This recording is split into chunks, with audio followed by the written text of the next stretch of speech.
Hands clasped behind your back. Clasping your hands behind your back exudes confidence and power. It also automatically makes you take an upright position since you cannot bend your back if your hands are behind it. Thanks to the stretching effect this has on the body, the overall impression is imposing. The posture also exposes the sensitive regions of the stomach, heart, and neck. This signals that the person in question has the situation under control so that they do not need to defend themselves. This is a body position you will often see policemen adopt when walking the beat. The same is true of managers supervising her staff. If you see someone walking around like this on a film set, they are probably the director. If you see someone doing the same thing at a conference, they are probably the organizer or one of the sponsors. Hands clasped behind your head. When someone clasps their hands behind their head with their elbows stretched out on both sides, the person is very sure of himself. It is a position which says, I know better, I can solve the problem when have been discussing. In this way, he immediately tries to establish a physiological superiority over his conversation partner. People who adopt this pose like to tell others what to do and are happy to point out their colleagues' error and are afraid to use sarcasm and irony. A conversation with this type of person is never easy because they expect you to organize their superiority or complement their genius. At best, you can only hope to get them in a position where they more or less treat you as an equal.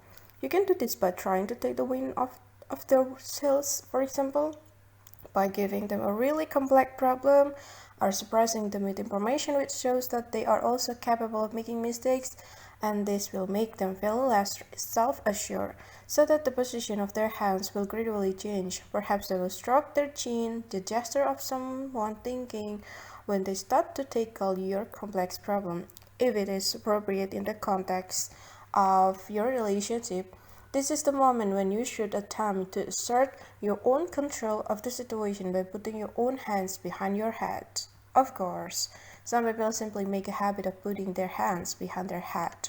As a rule, these tend to be arrogant-minded individuals. In most cases, their adoption of the pose is situation dependent. For example, when someone suddenly gets the feeling in the middle of a conversation that they are somehow better than the other person, or when someone is close to providing a solution to a difficult problem that others cannot see, it is also a gesture that can be used to signal that someone is about to make a decision.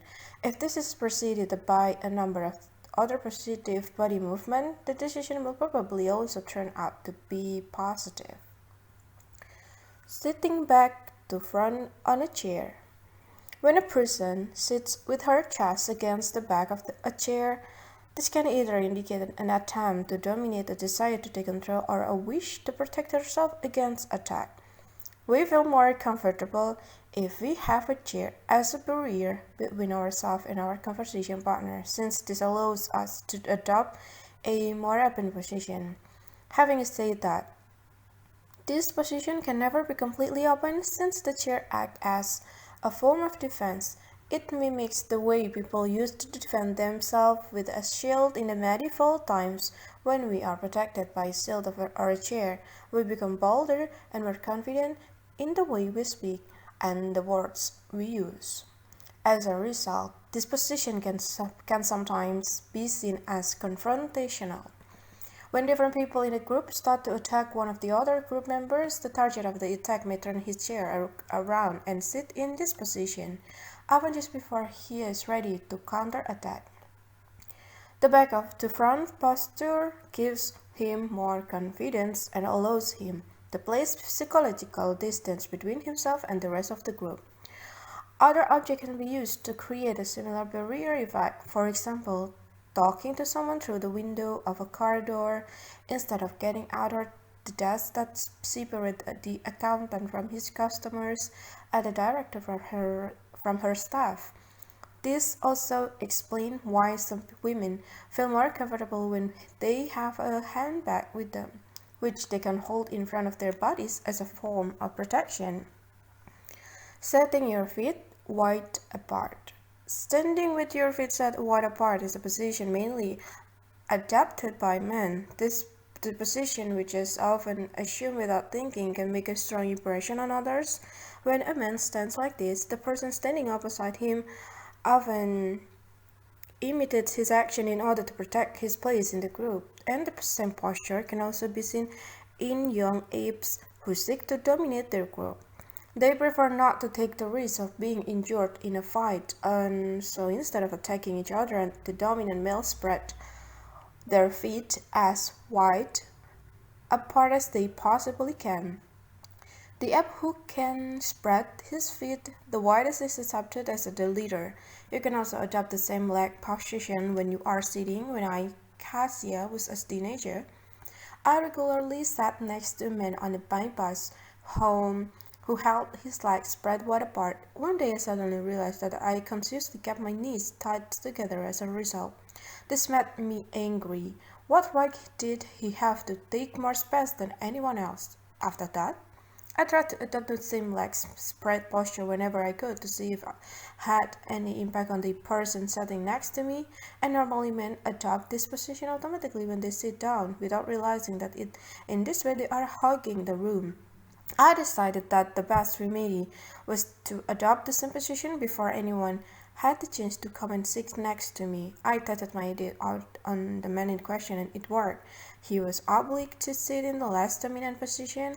Because this position is so typical of men, I found it fun to experiment in this way on my male fellow passengers, and it was interesting to see how it made them more inclined to accept me as one of them. They even began talking to me about different things. Legs across at a 90-degree angle. If someone crosses her legs in such a way that the top leg is held at a 90-degree angle, they show that she is ready to discuss, debate, or argue.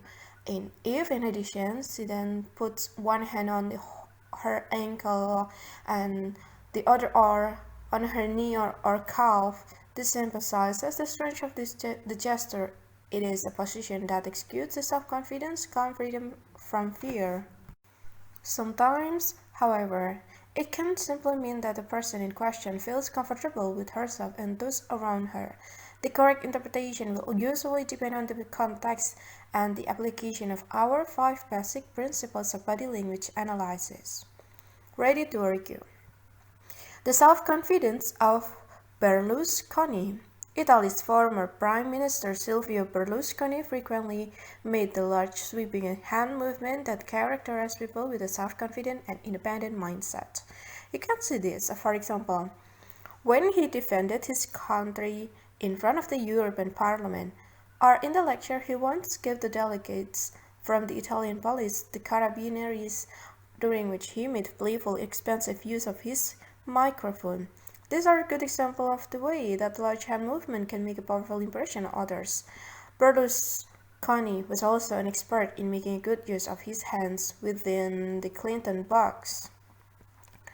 Stretching out your legs with your hands in your pockets. You can demonstrate self-confidence. It means like ready to argue. Yeah, you can demonstrate self-confidence and control over the situation by stretching out your legs and putting your hands either in your pocket or on your hips. Often you see this position adopted by senior managers, directors, and the owner companies. If you want to know who has the final say in any given situation, this pose can help you to identify who it is. The same position also signals a feeling of freedom when speaking or expressing an opinion. What's more, people are more inclined to listen carefully to what blowing smoke upward. In action film, you often see the leader of the gang of the mafia both lean back in his chair when he is smoking a cigarette and very deliberately blow smoke in the direction of the ceiling.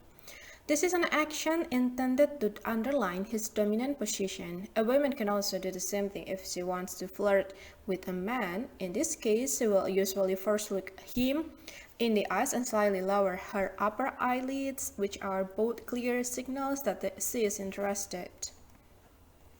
The direction in which the smoke is blown, in this case upward, shows that the person feels comfortable in the situation, and having a cigarette in hand can give some people an aura of added self-confidence, however, because smoking is now banned in so many public places, and these gestures has lost some of its power.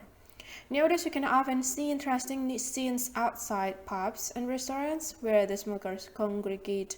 Smoking as a status symbol has been much weakened in recent years, largely as a result of the negative opinion held about smoker by the non-smokers, who know from the majority, and it is certainly the truth that when you see a group of smokers huddled outside, often in the freezing weather and without warm clothing, their body language no longer gives a dominant impression. Large hand movements. It means certainty, independence. Large hand movements, implemented calmly but decisively, emphasize a person's self-confidence. These are the hand movements used by leaders. They can be seen from afar and frequently have a compelling and intimidating effect. Such gestures are typical of people who are self-assured and not afraid to express opinion or take action. You see this gesture most commonly during speeches or business meetings where they serve to inspire others to greater effort. Most of the world's best speakers use this technique to get their message across more forcefully. It is important to realize that we are not talking about broad, sweeping gestures, and these influential hand movements must all take place within what has become known as the Clinton box. The name is derived from American President Bill Clinton, who in the early years of his political career had a habit of gesticulating wildly with his arm during speeches, and this made a poor and uncertain impression on his listeners, giving the impression that he was untrustworthy. As a result, he sought advice from body language experts, and rather than preventing him from gesturing or teaching him new and unfamiliar mannerisms, his advisors persuaded him to restrict his arm and hand movement to the area bounded by his chest and stomach, and so the Clinton box was born, by gesturing naturally but containing those gestures within a smaller space in front of his abdomen. Clinton was able to improve his communication style without coming across as fake, except in a limited number of special circumstances. You signal greater self-confidence if you keep your hands firmly inside this box. In the 2016 presidential election, it was interesting to see Hillary Clinton using the same body language technique in both speechless debates. The boundary between self-confidence and arrogance. The movement and postures described in this chapter are characteristic of the self-confident people, but in many cases this same movement and posture can mean dominance or even arrogance and aggression. Body language always says more than words, and for this reason, it is useful to us where the boundary lies between self-confidence and arrogance. A good position to analyze in this context is the pyramid hand position. On the other hand, this position is a sign of self-confidence. For example, if a candidate assumes the position during a job interview when speaking about previous employment, or if an expert uses this pyramid while giving fluent answer to an obviously difficult question. On the other hand, if you assume the pyramid posed too frequently during a daily contact situation, your conversation partner may interpret this as a sign that you want to appear superior. In this case, the gesture will act as a barrier rather than as a stimulus to smooth communication. Nobody likes it if their conversation partner adopts a superior attitude. People have a need to feel that they are being treated as equal, and that the value of their knowledge and opinion is recognized. Instead of promoting trust and underlining your knowledge, an exaggerated use of the pyramid can actually arouse resentment, especially in conversation partners who are also convinced of their own knowledge and expertise. When both conversation partners are inclined to act superior, the conversation can evolve in one of two ways. If both parties give recognition to the other when they assume the pyramid's position, the pyramid will support their communication because they both feel that the balance in the relationship is equal. However, if they both persist in maintaining that they are right and the other person is wrong, The conversation can degenerate into a confrontation, which is what frequently happens in political debates. And sadly, this kind of "I know better than you" confrontation, where one person feels superior to the other, seldom leads to an agreement. Instead, it usually leads to an acrimonious and bitter dispute, in which both sides erect ever bigger barrier to communication so that their opinion get farther apart rather than closer together. The pyramid can also be seen as arrogant if, for example, it is used too often by a speaker in a presentation or a trainer in a training session. This might give the audience the impression that the speaker does not properly recognize the audience's existing level of knowledge and is trying to come across as superior. Of course, it is acceptable for the speaker to use the pyramid if he is answering questions on a subject about which he is clearly knowledgeable. But even then, it is important to support this by using other communication supportive gestures at the same time. Most of the positions discussed in this chapter will give a positive impression of self-confidence if they are not used to excess. But if you do exaggerate, people will be more likely to think you are arrogant and superior. The hands behind the head position is another case in point.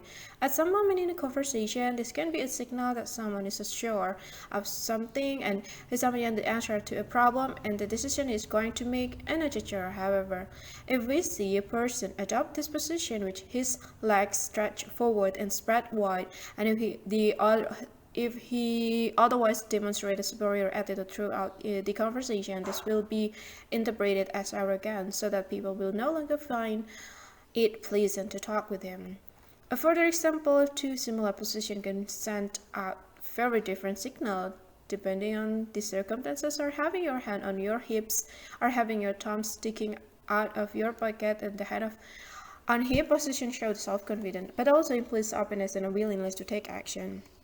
The thumbs up of pocket pose suggests the same willingness to take action, but with the added implication that you are prepared for confrontation. In other words, the pose is both self-assured and aggressive. If a speaker were to adopt this position at the start of a presentation, she will find it very difficult to win over her audience. On the contrary, they would most probably turn against her, looking for weaknesses in her argument and asking difficult questions. Assertive body language. An important element of self-confidence is assertiveness. This is an attitude midway between shyness and aggression, and your message will have much greater impact if you speak in a calm but decisive voice instead of shouting and or acting in an irritated manner. Most people are inclined to ignore anything shouted at him or to react aggressively, and people who raise their voice are seldom listened to, which makes them even angrier. We all have a built-in alarm mechanism which warns us about body language and voice intonation that are potentially threatening. If we detect signs of aggression in our conversation partner, our instinct is to counterattack rather than to try and understand what is being said. You almost need to be a Dalai Lama not to take offense or to react without irritation when someone screams and shouts at you. If you express your opinions clearly, calmly, and firmly, there is a good chance that people will listen to you. What's more, they will listen carefully and respectfully. If your body language gives you a relaxed and a self-confident impression, it's like that the situation will develop positively, or will at least ensure that you are given a fair hearing. Summary. The winners pose self-confidence, relaxed shoulders, self-confidence and courage, highly mobile jaw, confidence when expressing yourself, an upright body position, self-confidence, looking directly at people, self-confidence, making a pyramid with your hand, self-confidence, holding the ball, self-confidence, the thumb, symbol of the ego, thumbs up, okay, everything fine, pointing with your thumb, lack of respect, thumbs outside your pocket, self-confidence, arrogance or sexual interest, thumbs behind your belt, sexual interest, arrogance and self-confidence, thumbs up and arms crossed, dominance, distancing yourself, hands on hips, ready for action, pointing with the index finger, setting task, dominance, aggression or warning, Hand palms turned downward, dominance. The dominant handshake, dominance feeling of superiority. Okay. Legs crossed at 90-degree angle, it means ready to argue. Stretching out your leg with your hands in your pocket, in control, blowing smoke upward, dominance or flirting with women. Large hand movements, certainty independent. Hand movements within the Clinton box, trustworthiness, self-confidence. Number 4, negative body language. In this chapter, you will discover how to avoid coming across as negative, the best way to react to someone's resistant and negative body language. In the sociology department at the university, I once met a professor who wrote a fascinating and highly intelligent books. Surprisingly, his lectures were poorly attended despite their interesting subject matter. I decided to investigate. It quickly became apparent what the problem was. The professor seldom made eye contact with students, spent most of his time writing things on the board with his back onto them, or else hid behind the tall lectern. If he asked a question, he never invited someone to answer with an outstretched arm, but just launched his question into open space in a manner that encouraged silence rather than response. As a result, he ended up answering most of his own questions. If one of the students did eventually say something, the professor crossed his arm, lowered his head, and supported his chin with his hand, and started intently at the student who was speaking. In short, the professor was a perfect example of a contact-breaking posture. If you do not get the result you hope for during meeting or discussion at work, you may find yourself unconsciously slipping into the same contact breaker posture. Look at the negative body position in this chapter and think when you might have used them in the past. Also observe other and analyze which of these negative movement and gestures they display in their behavior. Crossed arm. It means negative or defensive position. In a certain circumstances, crossed arm can indicate a negative or protectionist attitude. You often see this in the situation where someone does not feel comfortable or safe. For example, when people enter an open space full of people they do not know, or in an elevator or bus packed with strangers. In short, when others being on their private space and there is no room to put distance between themselves and this intruding others. In some countries, reading a book or a newspaper on the train can also be a way to isolate yourself from the others, but crossed arms as a standard position to indicate you are feeling threatened or insecure is something you see all around the world. Someone who uses both arms to protect his chest is building a barricade. He is trying to hold something which in his eye is potentially dangerous and undesirable. Crossing your arm across your heart and lung in an attempt to defend this vulnerable part of your body.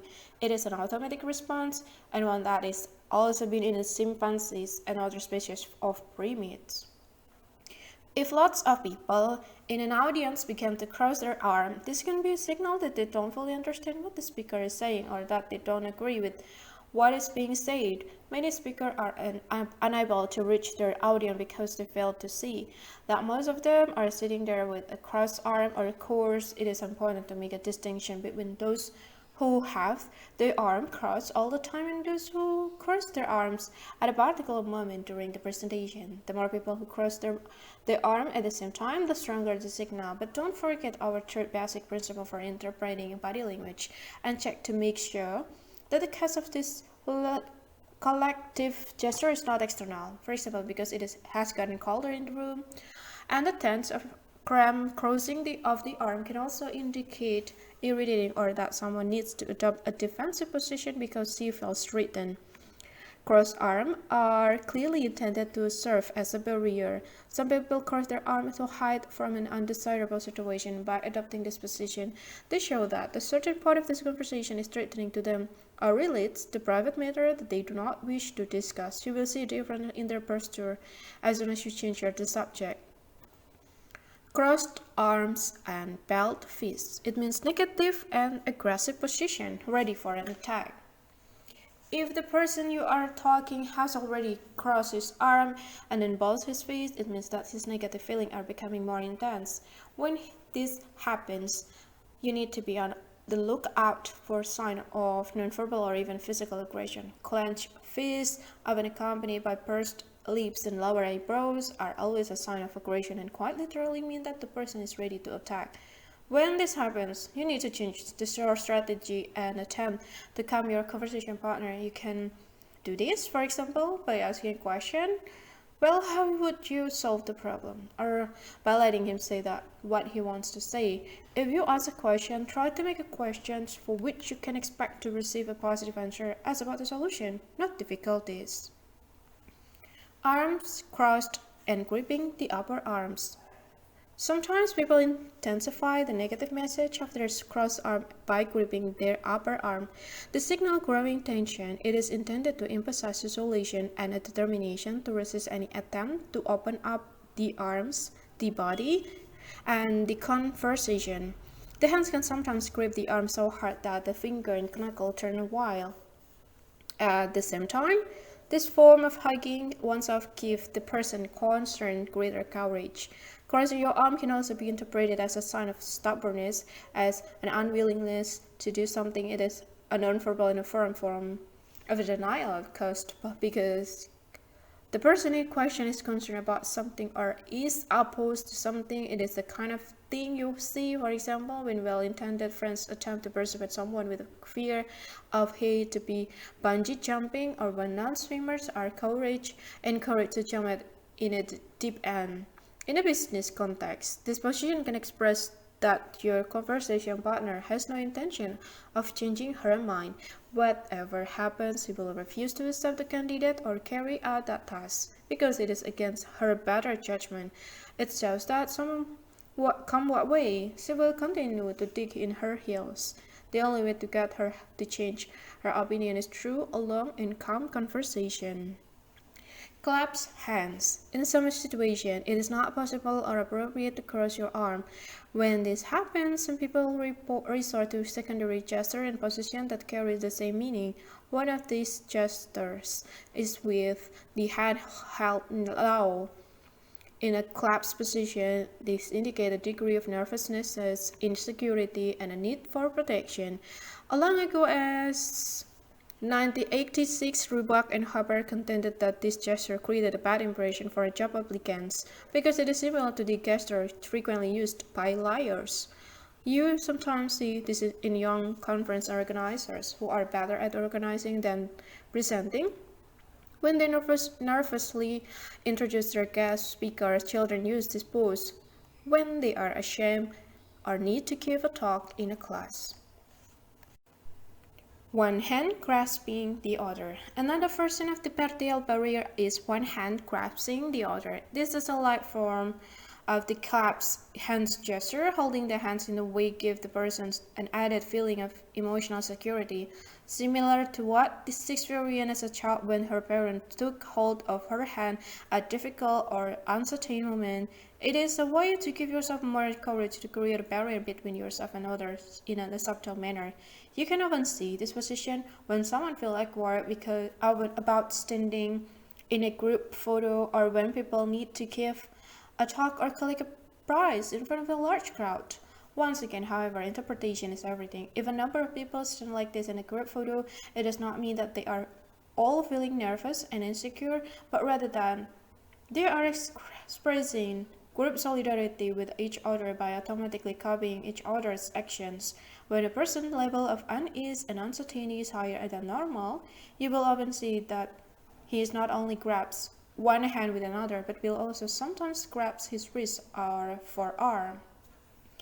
Hidden defensive postures in a situation where very clear barriers met with the hands or arms are not appropriate. For example, in the case of the public figures who are aware of the negative impression created by such a barrier, people still give expression to their need for protection and a greater security in more subtle ways. They can do this by holding on to a sleeve, touching a piece of jewelry, or looking nervously at their watches. Women also do it by wearing a shawl or scarf, which they can then play with. In fact, women have more camouflage option in this respect than men because they often carry a handbag, which can easily and obtrusively used as a shield and our possibility to look for something in a way that also serves as a defense mechanism. This movement and gesture are frequently adapted unconsciously when the level of tension increases, but sometimes it is more deliberate. Although we live in an age of minimized lapel microphones, many speakers still prefer the traditional handheld microphone or even a lectern mounted microphone because it puts something between them and the public that they can hide behind, which makes them feel safer. In those days when cufflinks were still popular, many men used to play with them in public. For example, when walking through a crowded dance hall, nowadays men have to conceal their nervousness by playing with their cell phones or holding a glass. You often see this at network meeting where most of the participants have a glass of something in their hands to reduce the insecurity they feel at engaging a complete stranger in conversation. Partial arm barrier. In some situations where it is not acceptable to fully cross your arm because it gives the impression that you are feeling overwhelmed, it is possible to adopt a less severe posture that only involves crossing one arm, with which you then grip the elbow of your other arm. When someone in this position is really irritated, you will often see them alternately stiffen and relax the straightened arm. The partial arm barrier is frequently employed when people first meet each other and feel nervous or insecure. The signal is subtle but clear. It is common in people who are constantly occupied in one way or another with people but are overwhelmed by some of these encounters. The partial arm barrier gives them more control over their private space for much of the same reason. It can often be seen in celebrities, politicians, television presenters, and salesmen. Another variant of the partial arm barrier is the bringing together in both hands in front of the body, but without one gripping the other.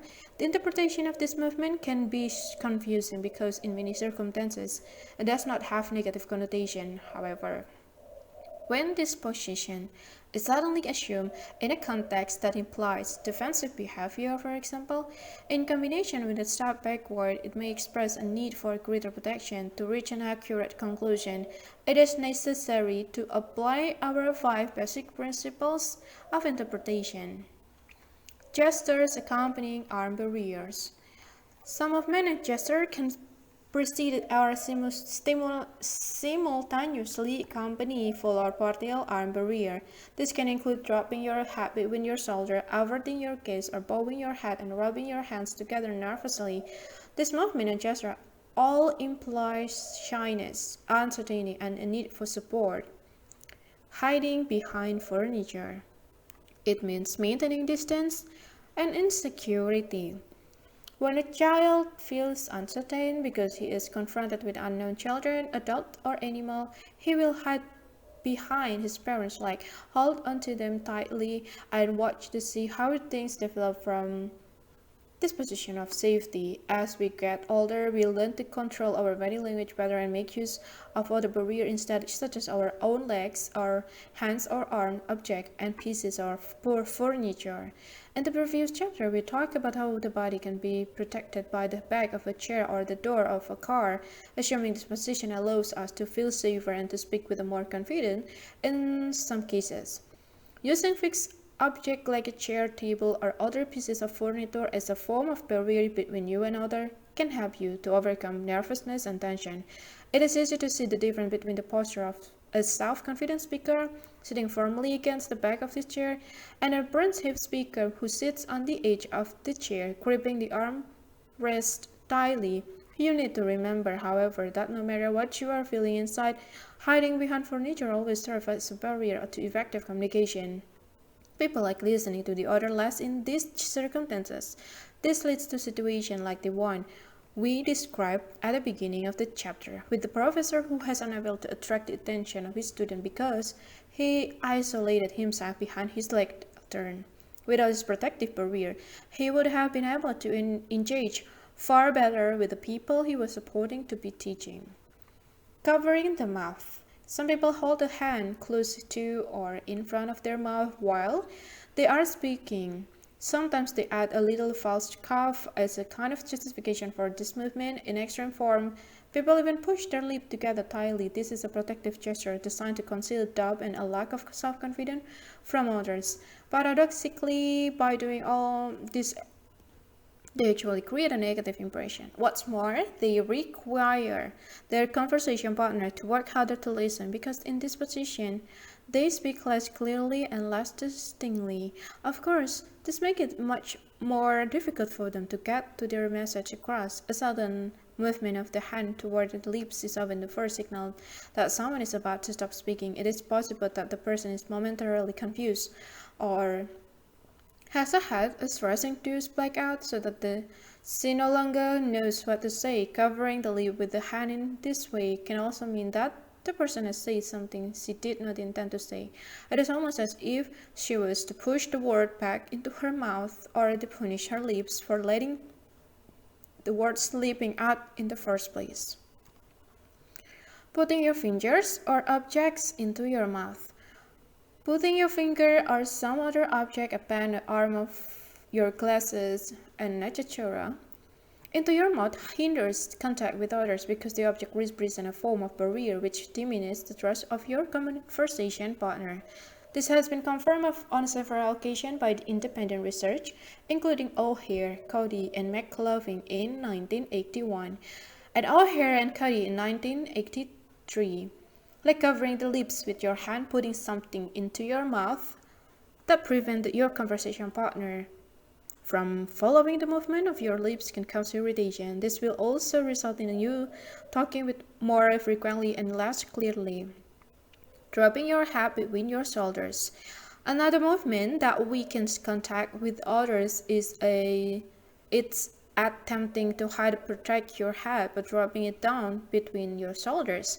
This involves you tucking your chin into your neck and raising your shoulders on both sides, and this movement usually accompanies an expectation of danger, such as a threatening subject that has been introduced into the conversation or bad news that makes the recipient feel afraid and insecure. If the movement occurs suddenly, this may mean that the person wants to back off or shy away. Regularly using the muscles that are associated with this movement can have an impact on long-term posture. You will see some people with the crooked back and others with a neck like a swan. The first type will usually be inclined to shrink into themselves when they receive news, whereas the second type will push their head forward, curious to hear more. Tapping with your finger on the table. It means nervousness. Nez Polius and Lakors have characterized tapping with your finger on the table as being extra-linguistic communication, a gesture that reflects an increasing degree of discomfort. In the context of a business conversation, someone who taps his finger on the table is displaying nervousness. The more often and the faster that he taps, the greater his degree of nervousness. If you notice someone displaying this behavior, it is advisable to try and change the focus of the conversation until you discover the reason for his nervousness. If the tapping is form of nonverbal comment on your proposal, you need to deal with this before the conversation can move on. Turning away your upper body and head. It means lack of interest and maintaining distance. A lack of interest and desire to keep your distance are displayed by turning away in front of your body. This message is enhanced if you also turn away your head. A person may turn away to hide her discomfort or because she is afraid of a confrontation with her conversation partner. It is inevitable that the contact will be broken if you turn your face away from the person you are speaking with because eye contact becomes impossible. Turning away your body has a negative effect on the level of sympathy you exude, and the front part of the upper body is the most important region for sending signal to others.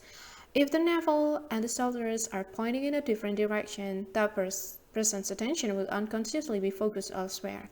Also look closely at the positioning of the feet and the direction in which they are pointing. Once again, you need to bear in mind the 5 basic principles when interpreting foot position, but in certain specific situations, it can be a good indication of where the person is focusing her attention. Holding your own thumb. Yeah, it means uncertainty, complexity, and defensiveness. You may remember from the previous chapter that we described the thumbs as a sign of self-confidence, which also represent the ego. When that ego loses confidence and needs protecting, people symbolically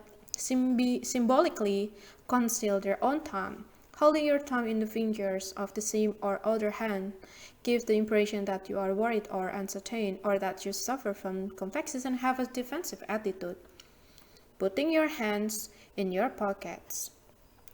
Another body posture that breaks contact with others is putting your hands in your pocket. This pose can suggest a lack of commitment to the subject under discussion, or it can indicate that you want to distance yourself from your conversation partner. Alternatively, it might be a reaction to what you see as approaching danger. Hands in pocket conceal uncertainty and allow the person in question to spread more fluently or even to attack with words at the same time. The gesture can also have a compensatory meaning. It makes it possible to conceal inner insecurity to such an extent that the person can permit himself to behave in an unfriendly or even arrogant manner. This is especially true when the hands in the pocket are balled into fist. Keeping hand in the pocket also demonstrates a lack of interest in taking action or taking part in an activity. The person can likewise be used to show that the person concerned feels no desire or need to show understanding for his conversation partner.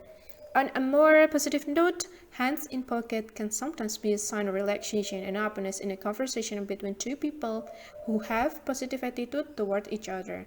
But in official conversation, this gesture is more likely to be interpreted as one of indifference and therefore unfriendliness.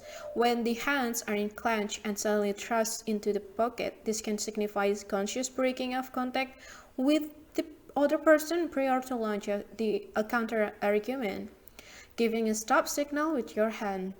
When reporters want to put a question to a famous person as the person leaves a building or steps out of a car, the reporter will often be confronted by a raise of an outstretched hand and a stop gesture, and this non-verbal reaction signals to the reporter that the celebrity does not want to talk and that it will be difficult to persuade her to the contrary. The gesture can often be accompanied by lowered eyes so that the eye contact with the reporters is avoided. Stopping someone by stretching your hand out in front of them, expressing denial and rejection. You are sending a clear signal that you intend to protect yourself from something you do not want. If the fingers are spread or if you use two hands, this increases the strength of the signal, allowing you to maintain the distance you wish to put between you and the others. In political speeches, you can sometimes see a variant when the palm of the hand is turned downward. If a speaker wishes to encourage a listener to be quiet, this is a gesture she will use. Hands on knees. When someone suddenly leans forward and puts his hand on his thigh during a discussion, this signifies his disapproval of or lack of interest in the subject under discussion. It shows that the person is ready to bring the discussion to an end and to depart. In 1973, Knapp, Hart, and Frederick included this position in their list an inappropriate gesture for ending a conversation. There is a variant in which the person places his hands on the side of his chair as if the rise both variant are often accompanied by an angry look or some other official expression of disapproval. Suddenly stretching your legs. When a sitting person stretches out her leg to their full length in a quick and absurd manner at an important moment during a discussion or when hearing something new, it means that she is not willing to change her own position and is preparing to parry an attack.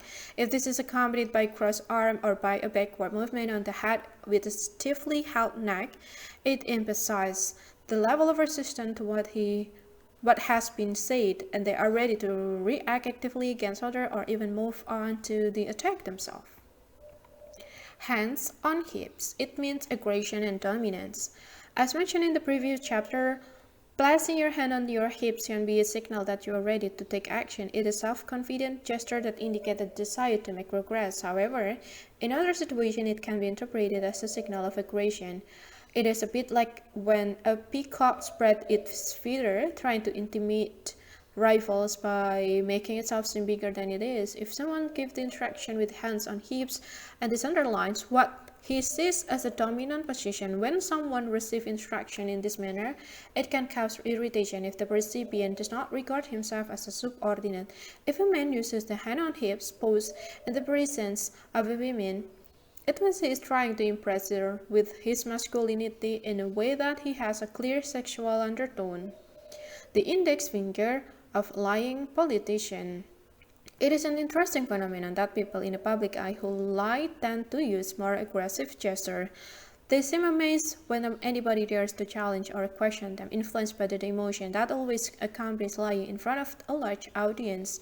The simplest tactic is to try and mask nervousness with anger. The gesture that lying politicians frequently use it is the pointing or wagging in the finger when being economically with the truth about accusation or fraud. President Nixon did this quite often and sometimes would even bang with his fist on his lectern. Bill Clinton also threatening waved in his index finger when he famously claimed, "I did not have sexual relations" with that woman.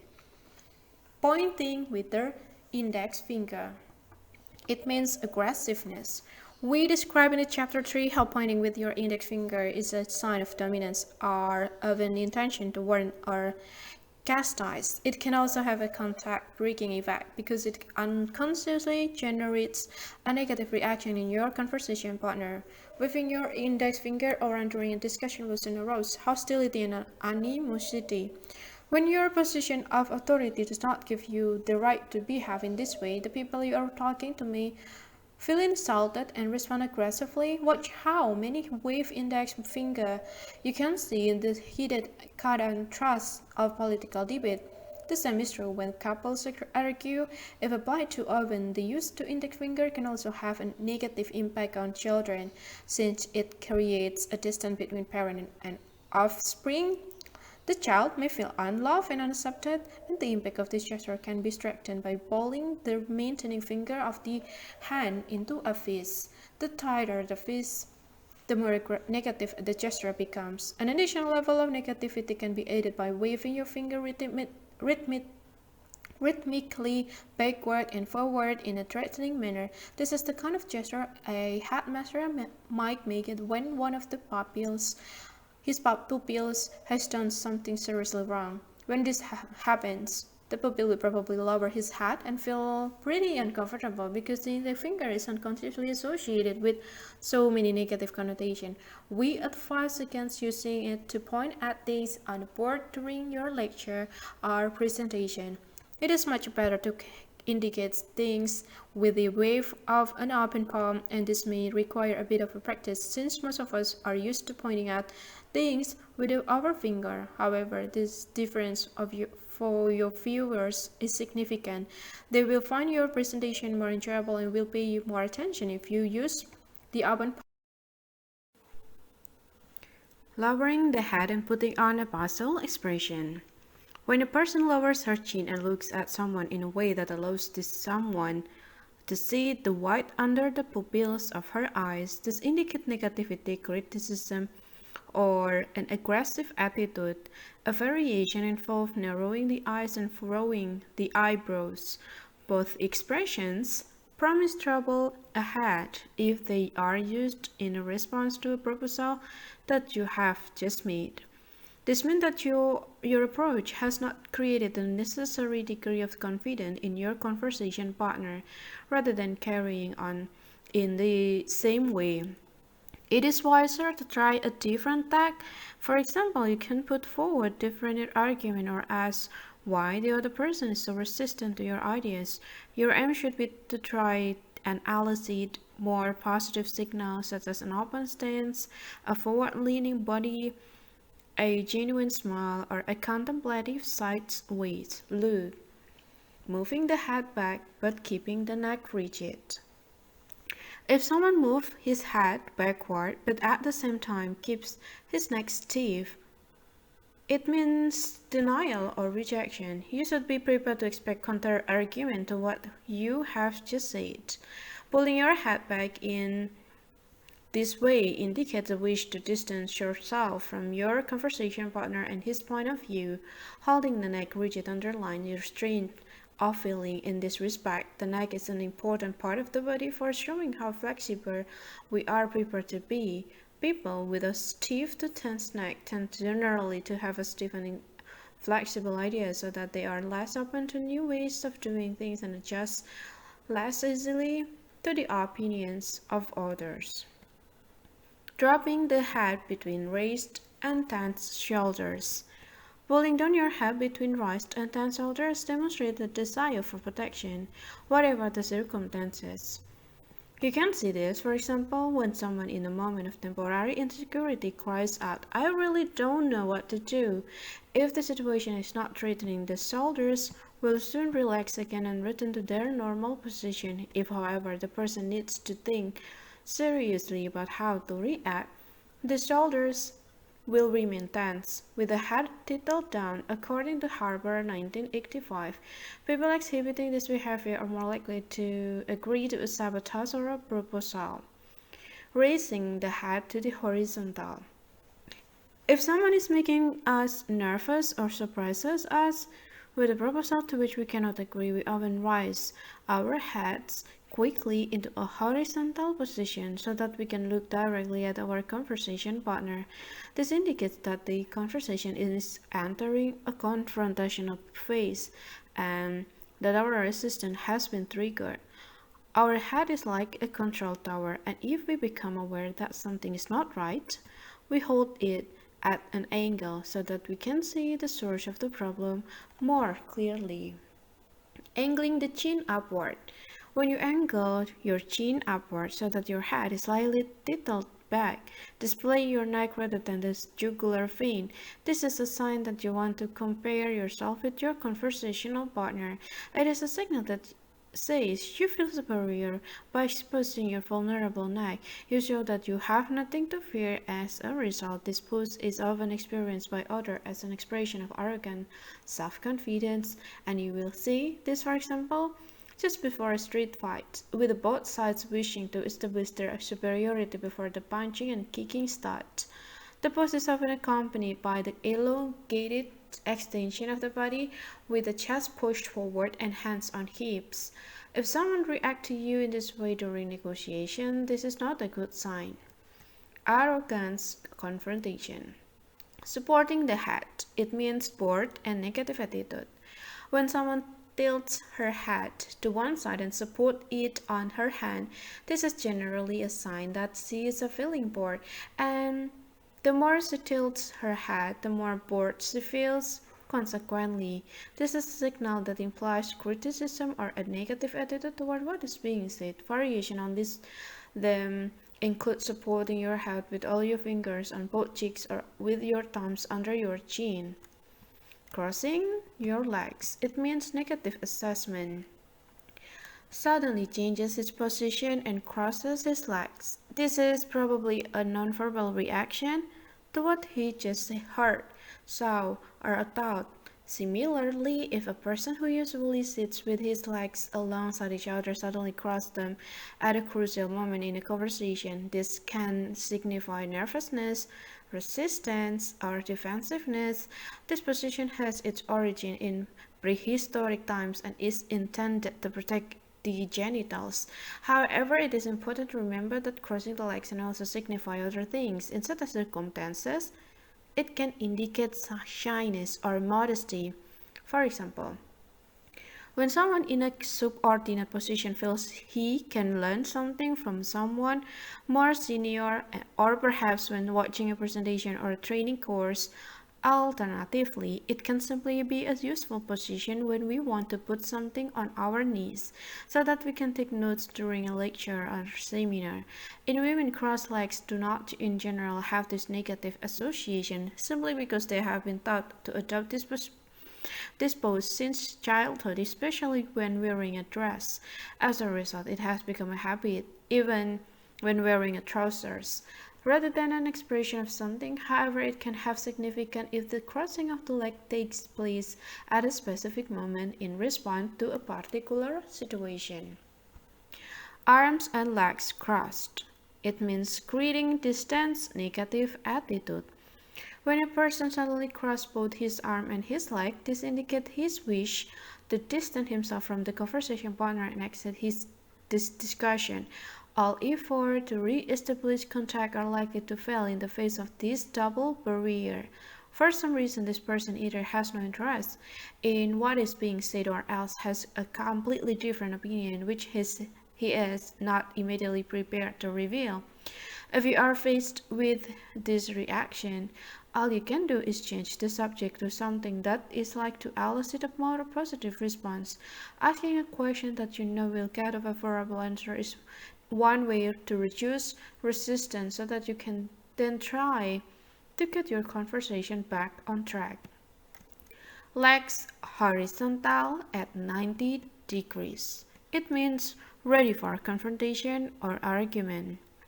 When you put one leg over another at 90-degree angle, this may simply be an expression of self-confidence. However, in other context, it might be a signal that you want to enter into a discussion about something with which you do not agree.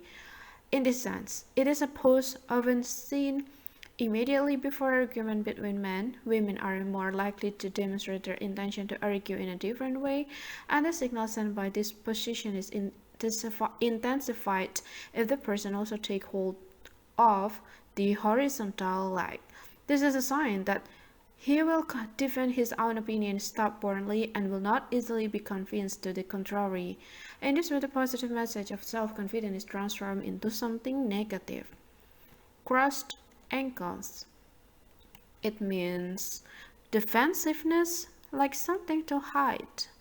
If you suddenly cross your ankle at an important moment in a discussion, this indicates to your conversation partner that you have a negative or a defensive attitude toward what is being said. It may also suggest that you are withholding information about the subject. If the position is accompanied by placing the hands on the knees or by nervous gripping of the wrist, it underlies the depth of the negative and critical feeling. Closed eyes.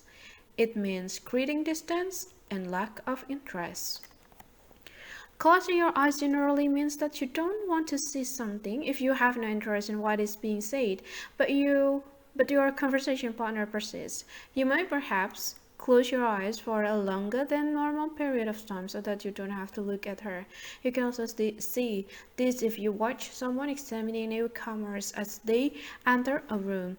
If the observer is interested in a new arrival, her eyes will open more widely. If uninterested, her eyes will fall shut. Closing your eyes during a conversation can also be an attempt to break eye contact with the other person. When you have lost interest in the subject and are getting bored, this might even stimulate sleepiness during particularly tedious meeting. If the closing of the eyes is accompanied by a backward tilting of the head, this can indicate a feeling of superiority. If you notice this is your conversation partner, you risk losing good contact with him, so that it is best to try a different conversational approach. Try not to confuse the closing of the eyes with the extended blink, which means something completely different, namely a subtle nod of agreement or confirmation.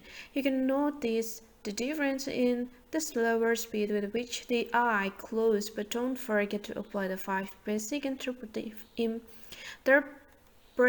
principles. How can you react to negative body language? There are many different movements, gestures, and poses that can break contact between people. The most obvious are the postures that set a barrier, such as crossing arms or legs or adopting positions that create distance. These all indicate that the other person is not yet ready to talk with you openly. There can be numerous reasons for this, such as uncertainty, shyness, or a negative attitude, and as a result, the other person is not convinced that they can trust you completely.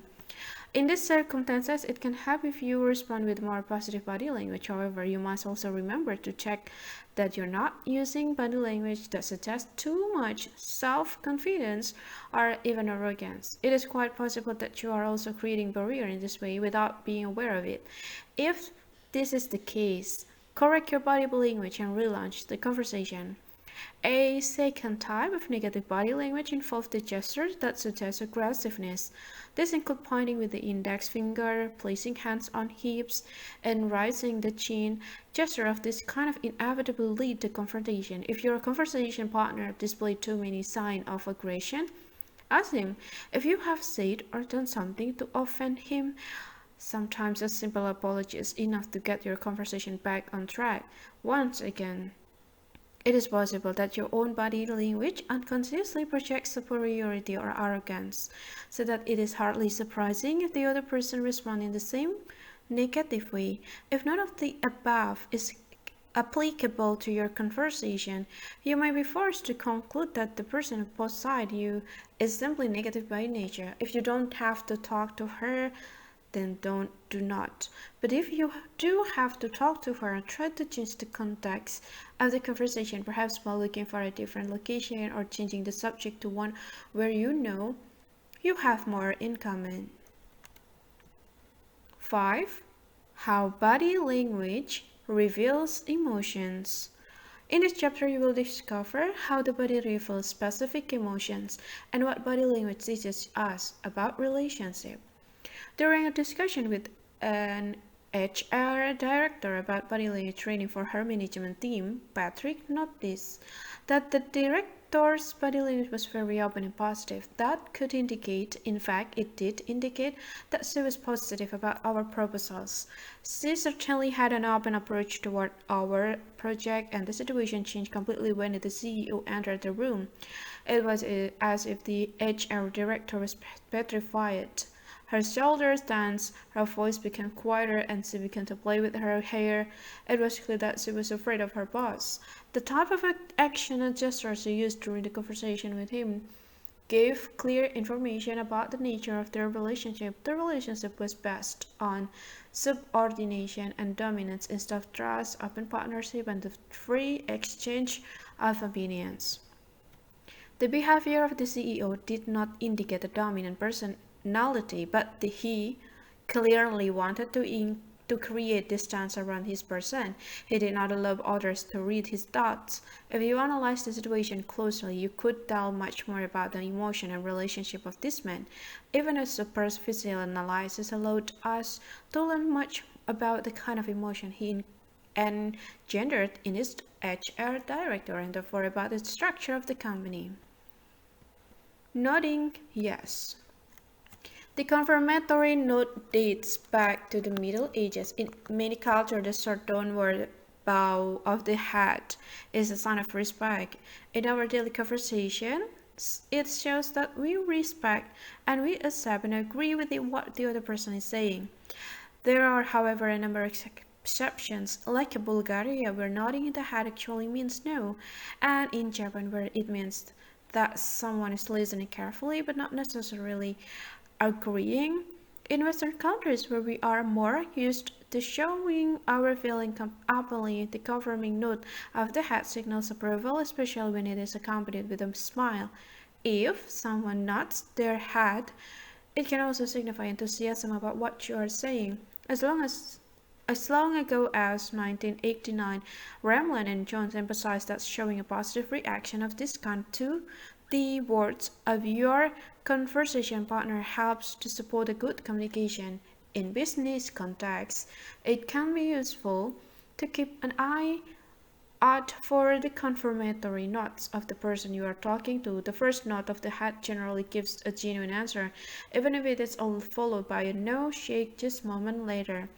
When this happens, it may mean that the person wants to hide his positive answer, perhaps as a negotiating tactic. As you have already learned, spontaneously body language never lies. A brief of an unconscious yes not cannot reveal someone's positive opinion in the middle of even the most heated discussion.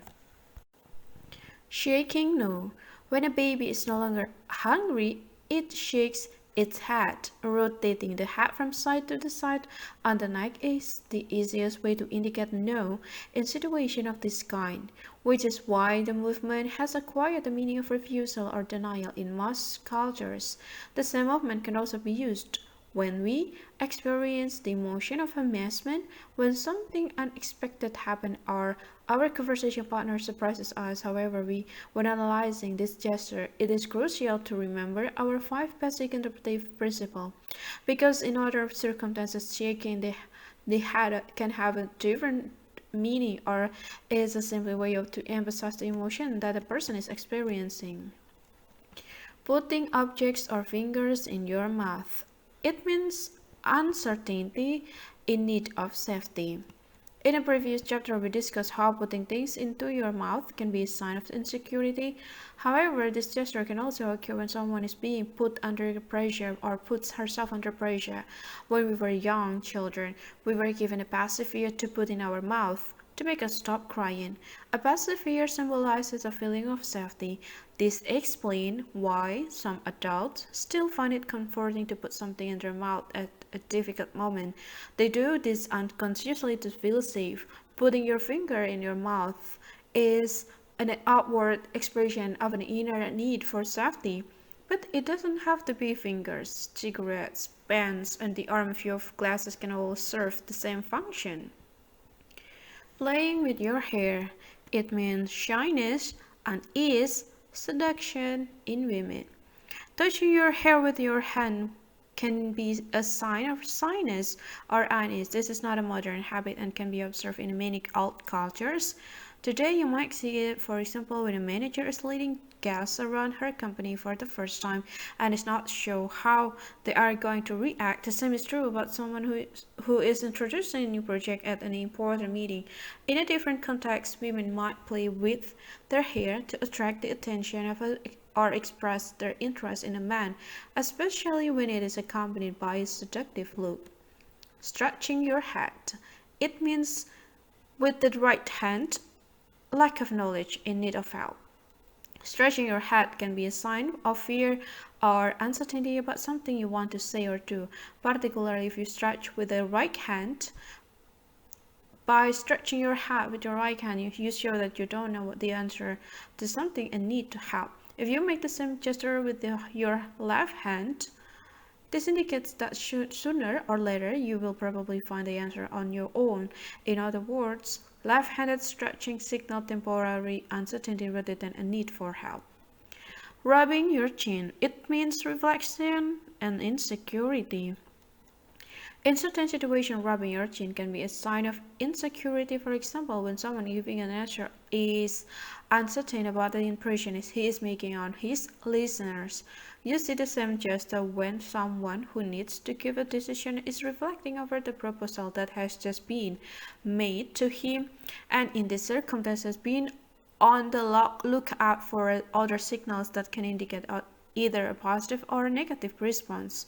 Depending on the body language that accompanies the chin rubbing, you can probably seduce a nonverbal decision before your conversation partner opens his mouth to speak. Covering your mouth. It means uncertainty and overwhelmed fear.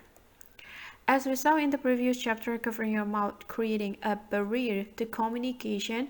However, there are many ways you can put your hand in front of your mouth and they each send out a different message. In this section, we will look at the gesture where the flat or the palm of the hand is pressed against the lip, with the finger relaxed and spread. This gesture may mean that the person is uncertain about something. It can also mean that the person has said something she instantly regrets, or can be used to express disagreement with something that someone else has said. If someone is lying and experiencing stress as a result, it could be that putting his hand in front of his mouth unconsciously put him more at ease, because people will find it less easy to read the fear in his face. Covering the mouth can also occur in the situation, for example, when you receive particularly bad or tragic news. This applies equally when we see an accident or something dangerous.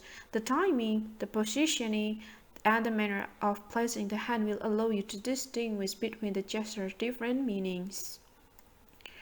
Basic emotions in gestures. The most reliable information about what someone is feeling can be deduced from their micro expressions. The very short muscle contraction of the face that we will look at in more detail in Chapter 7.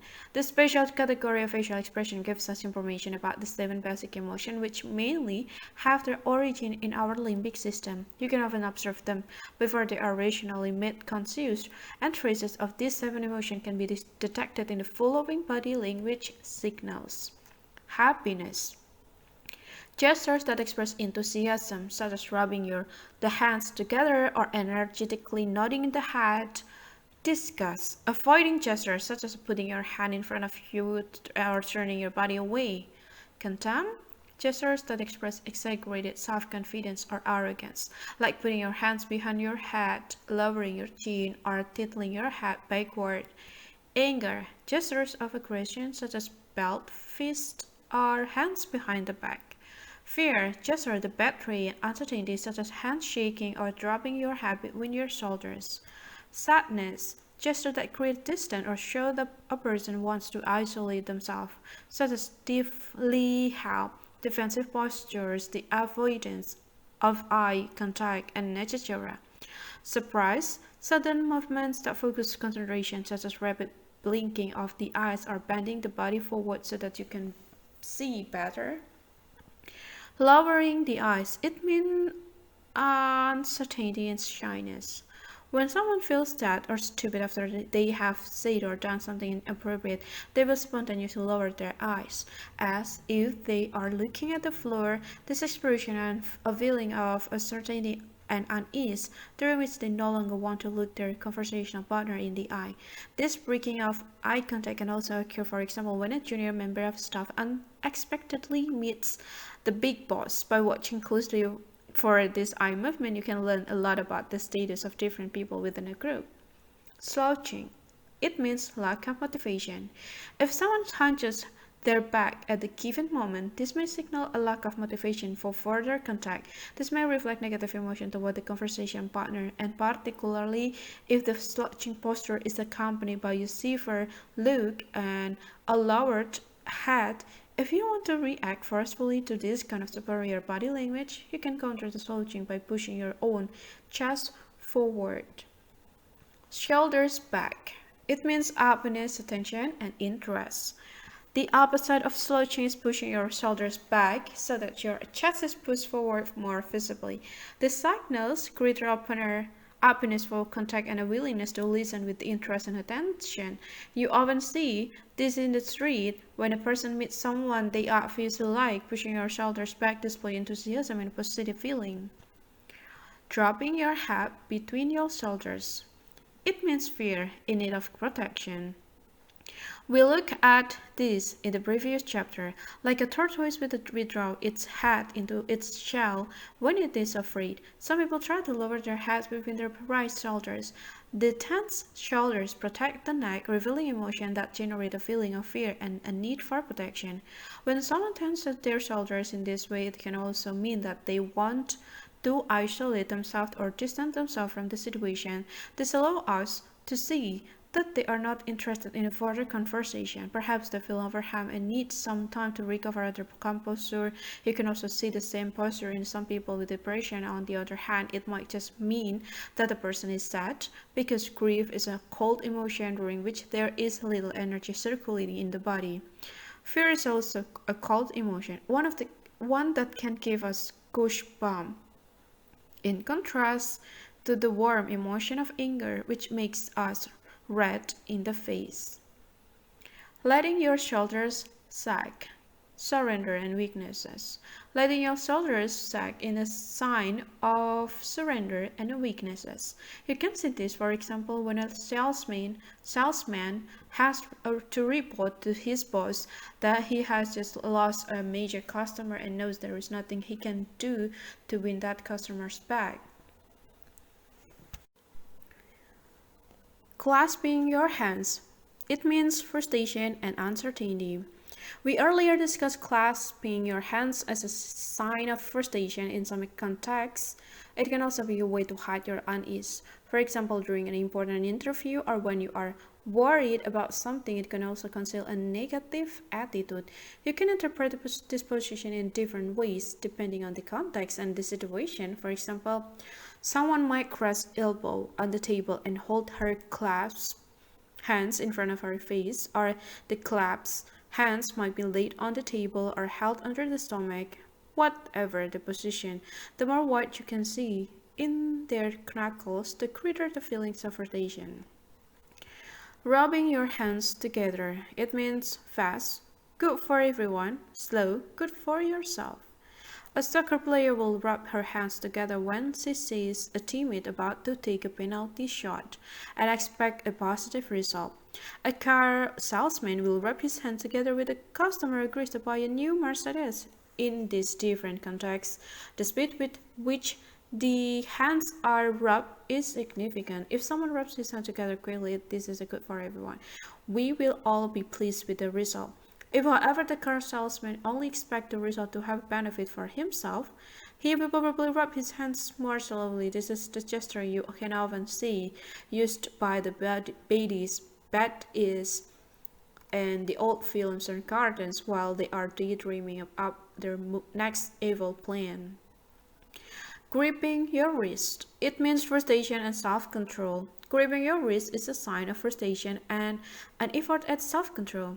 The gesture can be made either in front of or behind the body. When it is made at the front, it also forms an arm barrier. When it is made behind the back, it is less noticeable and therefore less negative toward others. If the hand on the wrist you are gripping is bald, this usually signals suppressed irritation. The wrist that is being gripped is also significant. It is the left wrist which is connected to the emotional right half of the brain, or is it the right wrist connected to the rational left half of the brain? In addition, the higher the hand on the wrist and the more cramped the person's general posture, the greater their sense of frustration, especially if the arms are held behind the back. Shaky hands. It means suppressed anger or fear and nervousness. If a person's hands are shaking, this is a clear sign that they are experiencing powerful emotion. This might be suppressed fear, which you can sometimes see in the nervous speakers before they begin a presentation, or controlled anger during a heated discussion or negotiation. Another variation of this gesture involves rapid and chaotic movement, although the meaning is broadly the same. Chaotic hand movement gives the impression of incoherence, a lack of agreement between the body and the words being spoken. As such, they are a sign of nervousness. Relax wrist. The hands and the wrist play an important role in our nonverbal communication. It is therefore a good sign when your conversation partner has relaxed wrists, because this reflection openness and interest in what you have to say when the partner speaks. It means positive intention, attention for the other, and reduced compulsion to convince, and the origin of this positive association is to be found in the fact that the wrists are also relaxed when talking and or when demonstrating physical sensitivity, providing the gesture is not counter-reacted by other more negative movements and gestures.